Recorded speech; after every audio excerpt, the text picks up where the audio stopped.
Bike দিয়ে নেশা সামগ্রী পাচার করতে গিয়ে ধৃত এক যুবক।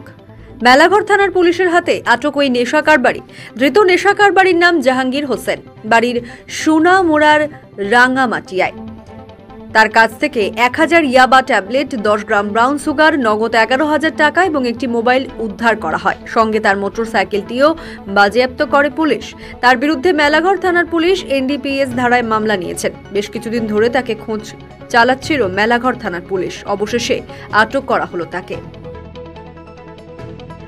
মূলত আজকে রাত্র অনুমান 11টা নাগাদ আমাদের কাছে একটা গোপন খবরের ভিত্তিতে একটা ইনফরমেশন আসে যে TR07C 4793 লাল রঙের একটি টিভিএস অ্যাপাচি বাইক, যার ভিতরে প্রচুর পরিমাণ এনডিপিএস আইটেম থাকতে পারে।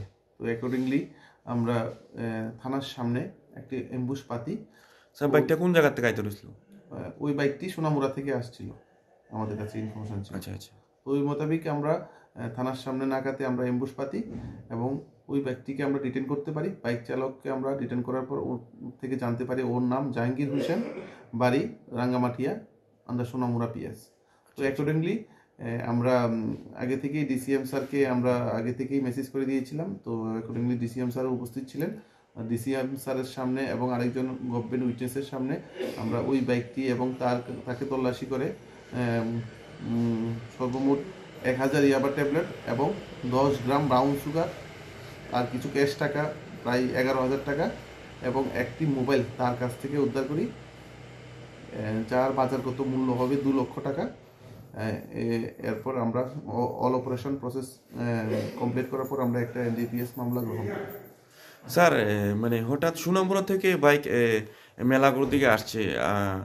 আমরা অধিকাংশ দেখি যে বেশিরভাগই এইসব দ্রব্য মূল্যবান নেশা সামগ্রীগুলি বেশিরভাগই সোনামুড়ি দেয়। মানে এটা মানে কি এখানকার মেলাঘর বা কোনো জায়গা কি বিক্রি করার উদ্দেশ্যে আনছিল? মানে এই বিষয়ে কোনো ইনফরমেশন আছে স্যার? হ্যাঁ, এদিকেই মানে এটা মেলাঘর দিয়ে যাবে, হয়তো উদয়পুর অথবা অন্য কোনো জায়গাতে এটা নিয়ে যাবে ক্যারি করে। ঠিক আছে। ব্যুরো রিপোর্ট, দুরন্ত টিভি।